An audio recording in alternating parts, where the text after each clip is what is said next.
अस्सलाम वालेकुम, मैं हूं नादिया अनवर और आप देख रहे हैं PSX खबरनामा। सबसे पहले आज की अहम खबरें। पाकिस्तान स्टॉक एक्सचेंज में आज कारोबार का मिला जुला रुझान रहा, जहां 100 इंडेक्स में 197 पॉइंट्स का इजाफा हुआ। PSX बेंचमार्क 100 इंडेक्स कारोबार के इख्तिताम पर इस इजाफे से 1,14,528 पॉइंट्स पर बंद हुआ। कारोबारी दिन में इंडेक्स 1,711 पॉइंट्स के बैंड में रहा।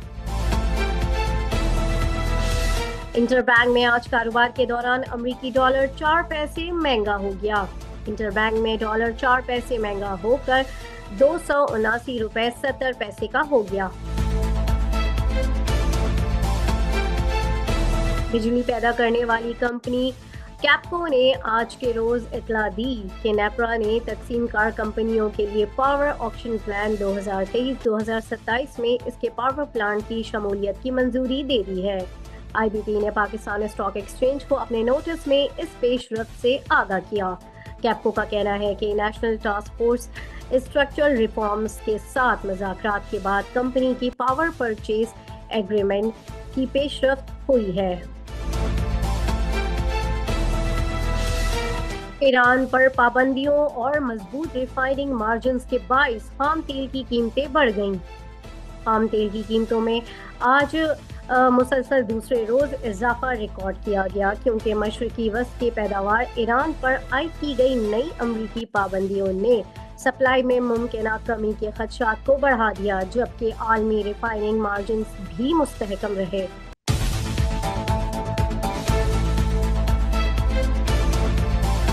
मारी एनर्जीज लिमिटेड, जिसे पहले मारी पेट्रोलियम कंपनी भी कहा जाता था, खैबर पख्तूनख्वा में स्पिन वाम 1 के कुएं में गैस के ज़खायर दरियाफ्त किए गए।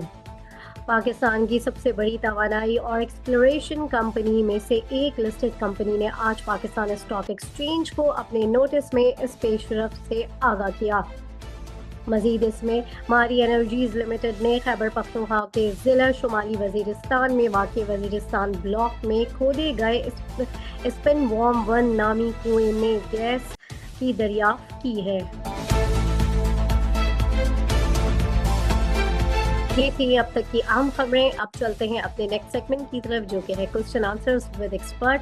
लेकिन वहाँ जाने से पहले जिन्होंने व्हाट्सएप लिंक ज्वाइन नहीं किया है तो डिस्क्रिप्शन में जाके हमारा व्हाट्सएप लिंक लाजमी ज्वाइन करें, ताकि आप हमारी न्यूज़ और लाइव सेशन जो है अटेंड कर सकें। और इसके साथ ही साथ जो लोग हमारे प्रीमियम ग्रुप में शमूलियत इख्तियार करना चाहते हैं और उसकी एक्सक्लूसिव सर्विसेज अवेल करना चाहते हैं, तो दिए गए नंबर पर आप कॉन्टैक्ट कर सकते हैं।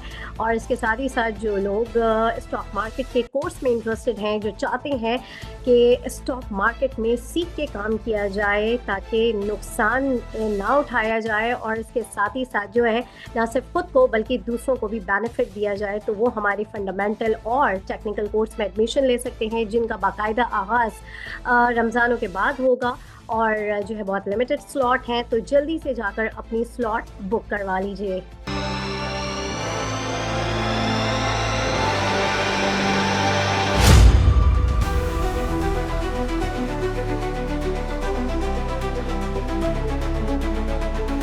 अस्सलाम वालेकुम जी, welcome to the another segment. और इस सेगमेंट में हमारे साथ होते हैं टॉप लाइन सिक्योरिटीज़ के सीनियर रिसर्च एनालिस्ट। जी हाँ, मैं बात कर रही हूँ नशत मलिक साहब की, और उनसे हम जो है आपके सवालात पूछेंगे।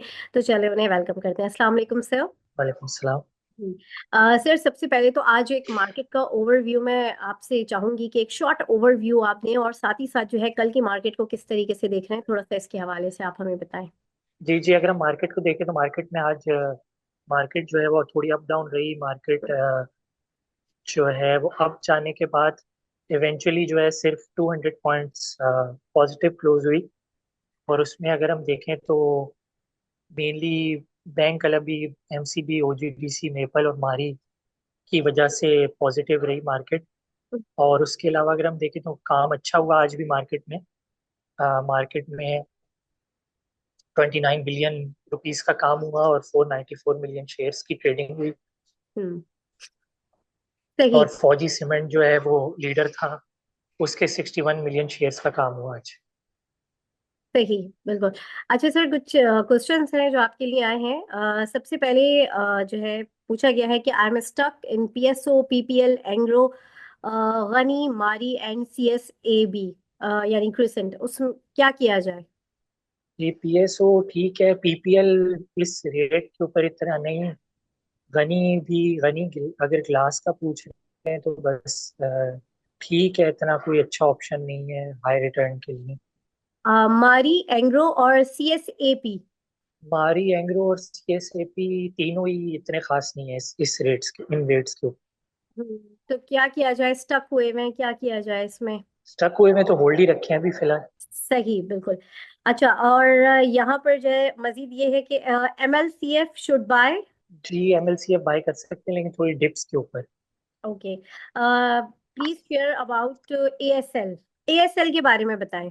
एएसएल के बारे में, एएसएल का लॉस आया है इस क्वार्टर में भी, तो थोड़ा सा होल्ड करना पड़ेगा। आगे के क्वार्टर्स में जाके प्रॉफिटेबल हो सकता है, सही। लेकिन थोड़ा कोहि वेट करना पड़ेगा। हाँ, राइट। कोहिनूर पावर डिविडेंड कितना देगा? और हबीब इंश्योरेंस भी। ये देखना पड़ेगा मुझे। ओके, चलिए आगे चलते हैं। मारी और एबट लॉन्ग टर्म और शॉर्ट टर्म में कैसा है? हैबिट अच्छा है। सही। अच्छा, PRL long term and short term. PRL short term में इतना अच्छा नहीं है लेकिन लॉन्ग टर्म में अच्छा है। सही। एनबीबी के डिविडेंड एक्सपेक्टेड है? एनबीबी में डिविडेंड आ भी सकता है और नहीं भी आ सकता, 50-50 है। सही। एवियन और पेल का टारगेट प्राइस क्या है? एवियन का टारगेट प्राइस 65 to 70 और पेल का टारगेट प्राइस है 55। सही। Flying Cement target to exit in short term, buying 31। Flying Cement आप 35 तक एग्जिट कर जाएं। सही। ऑक्टोपस के हवाले से जरा बता दें। ऑक्टोपस जो है, अगर आपको 60-70 का मिलता है तो उसमें आप बाइंग करें, और ऊपर जाता है 70-80 प्लस तो सेलिंग। सही। एवियन और पेल का टारगेट प्राइस। जी सर, एवियन और पेल का टारगेट जी प्राइस। जी, किसका? पेल और एवियन। जी, जी सर, पेल और एवियन का टारगेट प्राइस बता दें। बता चुका हूँ पहल अच्छा, का। TBL. Fifty okay okay. Five और एवीएन सही। और टीबीएल। TBL 20। ओके। अच्छा सर, एसएनजीपी के हवाले से जरा बता दें, एसएनजीपी का। SNGP का ये है कि अभी जब रिजल्ट्स आएंगे तो ये परफॉर्म कर सकते हैं। अच्छा, सही। और लास्ट में जो है BF bio forward looking business model, it is good to hold long term like a year, like 1 साल और 1.5 साल के लिए। हाँ, लॉन्ग टर्म के लिए अच्छा है, शॉर्ट टर्म में तो काफी परफॉर्म कर चुका है।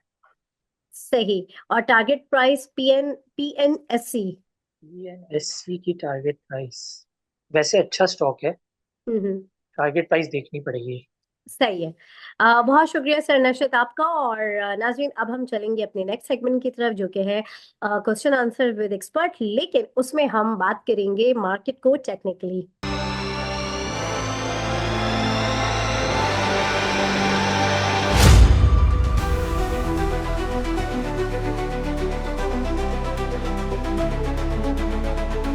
जी अस्सलाम वालेकुम, welcome to the another segment. और जैसे कि मैंने कहा कि इस सेगमेंट में हम बात करेंगे मार्केट के हवाले से टेक्निकली। जी हाँ।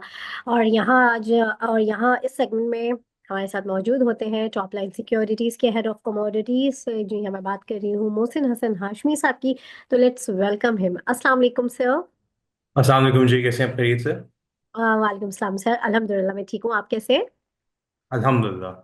सर, सबसे पहले तो इंटरनेशनल मार्केट के ऊपर एक ओवरव्यू मैं आपका चाहूंगी कि वो आप हमारे नाज़रीन से शेयर करें।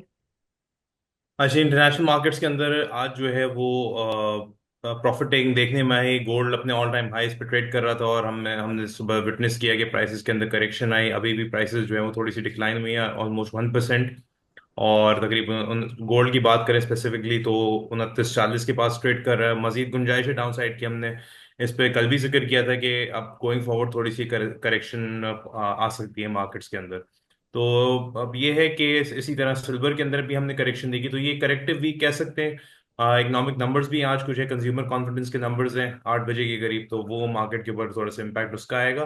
और साथ में ये है कि देखा जाए तो ओवरऑल अंडर प्रेशर है स्टॉक मार्केट्स के अंदर, थोड़ी सी करेक्शन हमने देखने में आई है ग्लोबली। और उसके अलावा देखा जाए तो क्रिप्टो करेंसीज के अंदर भी थोड़ी सी एक करेक्शन देखने में आई है। तो ये सारी चीजें जो कि ओवरऑल कमोडिटीज के ऊपर भी थोड़ा सा एक करेक्शन ट्रिगर कर सकती है मजीद इस वीक के अंदर। और इसी चीज के हमने बारे में बात भी की थी, लास्ट वीक भी बात की थी, और इसी वीक के अंदर जो है वो एम्फेसिस भी था कि क्योंकि रैलीज अपनी एग्जॉशन पॉइंट पे थी, तो जो है वो जो टेम्पररी करेक्शन है वो आ सकती है गोइंग फॉरवर्ड। तो ये चीज़ है, और अच्छा एक हेल्दी साइन है मार्केट से लेके करेक्शन है, बिकॉज मार्केट अगर ज़्यादा देर तक अपने हाई से हाई जाती है तो वो फिर रैली सस्टेनेबल नहीं होती, वो फिर उसी तरह से जो है वो करेक्ट भी करती है। तो एक अच्छा साइन है मार्केट के अंदर, एक हेल्दी साइन होता है करेक्शन का। तो अब हमें जो है मेटल्स के अंदर थोड़ी सी करेक्शन देखने में आ सकती है। सही, बिल्कुल।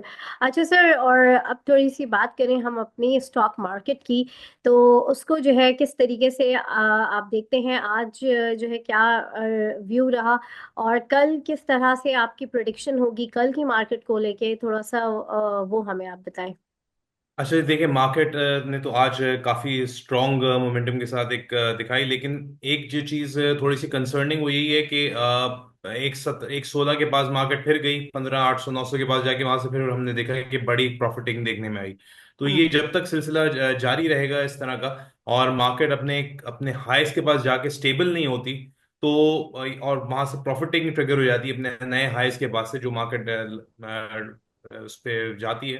तो वो एक छोटा सा कंसर्निंग पॉइंट ये होता है कि एक साइंस होते हैं कि मार्केट के अंदर जो है वो प्रॉफिटिंग देखने में आ रही है, और लोग जो है वो मतलब एक तरह से अब मार्केट के सैचुरेशन पॉइंट का इंडिकेशन दे रहे होते हैं। तो उस पे ये है कि इस तरह होने मतलब मार्केट को जिस तरह अब जो मूवमेंट आई है, मेरे हिसाब से कल 13,700 14,000 का एरिया दोबारा टेस्ट हो सकता है, और उसके ऊपर मार्केट को स्टेबल रहना चाहिए। ये जो कल की और आज की जो मूव थी उसको लाइक फर्दर हाईस को टारगेट करने के लिए, जो कि 16,800 17,200 के जो टारगेट्स हैं, तो उसके लिए जरूरी है कि कल मार्केट जो है वो टेस्ट जरूर कर सकती है 13,700 14,100 को। और वहां से हमें जो है वो दोबारा इसके अंदर बाउंस देखना चाहिए, और एक स्ट्रॉन्ग बाउंस देखना चाहिए, जैसे कि मार्केट आज खुली और हाईस पे गई, और वहीं पर सस्टेनेंस मार्केट को चाहिए। अदरवाइज अगर ये मार्केट ने फिर कल के दिन ये एरियाज ब्रेक करके नीचे क्लोज किया, तो वो फिर इंडिकेशन क्लियर है कि मार्केट अब जो है वो करेक्शन के लिए अपने आप को रेडी कर रही है। सही। सर, यहाँ पर आपके लिए कुछ सवालात हैं। सबसे पहले क्लोव के हवाले से पूछा गया है कि इसकी बाइंग रेंज क्या होगी। इसको हम चार्ट्स पे देख लेते हैं। अच्छा, इसी बाइंग इसको हम देखेंगे मंथ से पहले कि इसकी सिचुएशन कहाँ पर है, किस तरह ये चल रहा है। और इसके अंदर हमने देखा कि एक बहुत एक स्ट्रॉन्ग डिप आया था, प्राइसेस इसकी क्रैश हुई थी अपने काफी स्ट्रॉन्ग हाई से, और प्राइस अब जो है वो अपने की एरिया के पास इस वक्त ट्रेड करिए, जो कि इसका एक बहुत इंपॉर्टेंट सपोर्ट जोन था। और प्राइस अब उसको ब्रेक करने की कोशिश करी। अगर हम इसको यहाँ से देखते हैं, ये मंथ का हम चार्ट देख रहे हैं इसका, ये एरिया जो इसका था ये काफी स्ट्रॉन्ग सपोर्ट जोन था, और प्राइस अब जो है वो आहिस्ता आहिस्ता उसके ऊपर कंसोलिडेट करिए। तो बाइंग रेंज अगर हम कह सकते हैं, अगर ये तो हमें मंथ पे पता चल गया थोड़ा सा मीडियम टर्म के हवाले से, और इसका अपसाइड का टारगेट भी हम यहाँ से देख लेते हैं। ये अगर प्राइस यानी 46 रुपए से लेके जो इसका 34.5 रुपए का एरिया है, इसके ऊपर प्राइस स्टेबल रहती है, तो अप साइड पे जो इसके इमीडिएट टारगेट है वो ये दो हैं। एक तो 670 का एरिया, और उसके बाद जो है ये अपने इस रेजिस्टेंस के जोन को ये टारगेट करने जाएगा, जो कि है 102 से 116। लेकिन ये मंथ के बेसिस पे भेज रहा हूँ, इमीडिएट टारगेट हम छोटे टाइम फ्रेम्स में इसको देख लेते हैं कि क्या इसकी पिक्चर बन रही है। ये तो हमने इसका मंथ के ऊपर देखा। अब वीकली पे अब देखते हैं कि ये चीज़ क्या इसको जस्टिफाई कर रही है या नहीं। बिल्कुल हम यहाँ पर देख सकते हैं कि प्राइस में जो है एक जो छोटा सा रेजिस्टेंस एरिया इसका आ सकता है, वो ये जोन है तकरीबन 68 के पास। तो अभी यहाँ पर प्राइस इसका जो बाइंग जोन कह सकते हैं हम, जो इसने अभी इमीडिएट सपोर्ट बनाई वो 39 रुपीज़ के ऊपर इसका सपोर्ट जोन है।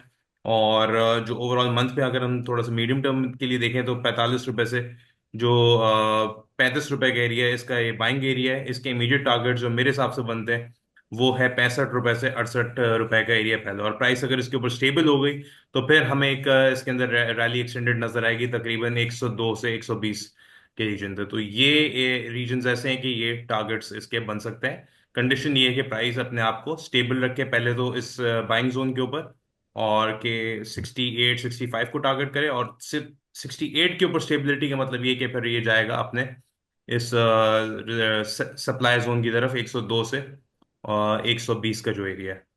तो ये इसके फिलहाल आउटलुक बन रहा है इस वक्त। सही। और सर नेक्स्ट जो है टॉमसिल की बाइंग रेंज और टारगेट प्राइस। अच्छा जी, ऑर्गेनिक मीट की अगर बात करें तो इसका आपने क्या पूछा? टॉमसिल की एक तो टारगेट प्राइस और दूसरी इसकी बाइंग रेंज। अच्छा जी, इसको हम थोड़ा सा देखते हैं कि ये अपनी एक, पहले तो सीधा सीधा हम इसकी करेक्शन निकाल लेंगे। और प्राइस अपने करंटली अगर हम मंथ पे देखें तो प्राइस अपनी 50% करेक्शन मुकम्मल कर लिए। नेक्स्ट इसका जो 29 रुपये 86 पैसे का ये टारगेट है। नेक्स्ट 32 रुपये 94 पैसे पे वैसे ही चल रहा है। तो एक तो हमें यहाँ से मिल जाता है कि इस रीजन पे इसको थोड़ी सी सपोर्ट मिलेगी। इसका ब्रेकआउट पॉइंट अगर देखें तो 27 रुपये 64 पैसे। तो ये वाला जो एरिया इसका, अगर हम यानी 27 रुपये से ये वाला जो इसका एरिया 27 रुपये से तकरीबन 50% करेक्शन के आसपास का, तो ये हम इसका जो है वो बाइंग जोन कह सकते हैं। और इस रीजन से हमें इसको बाय करना चाहिए, यानी तकरीबन 27 रुपये 80 पैसे और 30 रुपए के दरमियान। यहाँ पर थोड़ा डिप अगर इसमें मजीद आ सकता है तो इस एरिया में बाय किया जाए। और बहुत से बहुत अगर ये एक्सटेंशन आती है तो ये यहाँ तक थोड़ा बहुत एक्सटेंड कर सकता है डिप, अगर इसमें आता है यानी 24.5 रुपए तक। तो ये जो एरिया है तकरीबन समझे 30 से 24 का, इसके यहाँ पर बाय करना चाहिए। इसके जो इमीडिएट टारगेट्स होंगे वो पहले तो ये इसका जो टॉप लगा हुआ है ये होगा तकरीबन 40 रुपए का। और उसके बाद जो इसके दो ये जो टॉप्स लगे हैं यहाँ पर, ये तकरीबन 48 रुपए से 45 रुपए का एरिया, ये इसका टारगेट जोन होगा। और अगर उसके बाद हम अगर इसकी एक्सटेंशन की बात करें तो वो तकरीबन फिर उस डिपेंड करेगा। अगर प्राइस इस वाले जो इसके जो जो टॉप्स वाले एरिया जो कि रेजिस्टेंस का है तकरीबन 40 रुपए आप रखें, 40 रुपए के ऊपर इसकी प्राइस अगर स्टेबल हो जाती है, फिर हम कह सकते हैं कि ये तकरीबन इसमें पोटेंशियल होगी कि मंथली बेसिस के ऊपर या वीकली बेसिस के ऊपर तकरीबन 65 से 70 रुपए तक के लिए जाए। लेकिन उसके लिए इसको स्टेबिलिटी चाहिए होगी 40 के ऊपर और प्राइस पर मतलब कांस्टेंट स्टेबल रहे 40 और 50 वगैरह इस रीजन के ऊपर कंसोलिडेट करे। तो हम इमीडिएट बेसिस के ऊपर आप इसको बाय कर सकते हैं 24 रुपए से 30 रुपए के दरमियान। और उसका टारगेट रखें, पहला टारगेट 40 रुपए का, और एक्सटेंड जो सेकंड टारगेट होगा 44 से, जो उसका रीसेंट टॉप था 48 का, वहां पर आप एग्जिट कर सकते हैं। सही। और सर अब जो है टाइम है आपके टॉप ट्रेंडिंग स्टॉक्स कौन से होंगे कल के लिए, तो वो आप हमें बताएं।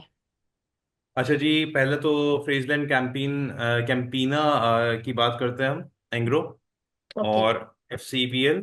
अच्छा जी, इसमें हम देखें तो प्राइस में हमने देखा कि प्राइस में एक शार्प राइज आया। हमने इसको पहले भी डिस्कस किया था। और जो कि इसकी प्राइस हमने यही देखा था मंथ के, हम अगर देखें तो इसमें काफ़ी स्ट्रांग है इस वक्त मोमेंटम के साथ। इसने एक तरह से अपनी जो उसकी पिछले मंथ की बेरिश कैंडल थी उसको इनगल्फ कर चुकी है। अब प्राइस अगर ये महीना भी यहीं क्लोज होता है तो एक बहुत पॉजिटिव इंडिकेशन होगी कि इसके अंदर मजीद मोमेंटम के साथ ये बढ़ेगी अपने टारगेट्स की तरफ। इसका जो पहला टारगेट एरिया था वो है तकरीबन 113 से या 125 का टारगेट एरिया, जो कि एक्सटेंड करेगा टूवर्ड्स 140 की तरफ।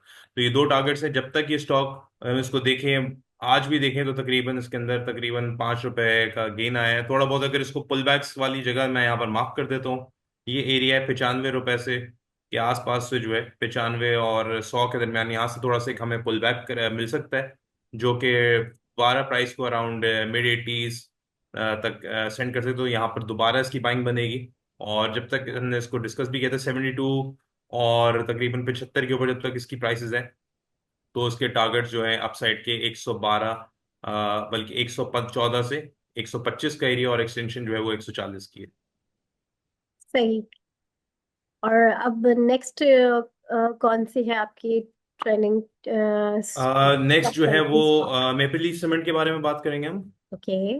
अच्छा जी, मैपल लीफ सीमेंट के अंदर अगर हम देखें तो यहाँ पर भी हमें एक पॉजिटिव नजर आया। ब्रेकआउट पे इस वक्त प्राइस है मैपल लीफ सीमेंट की अपने इस ब्रेकआउट पॉइंट पे खड़ी हुई है। 51 का इसका ब्रेकआउट पॉइंट है, बल्कि हम इसको तो ऑलमोस्ट कह सकते हैं कि ये ब्रेकआउट ऑलरेडी कर चुकी है अगर हम इसकी क्लोजिंग्स तक देखें।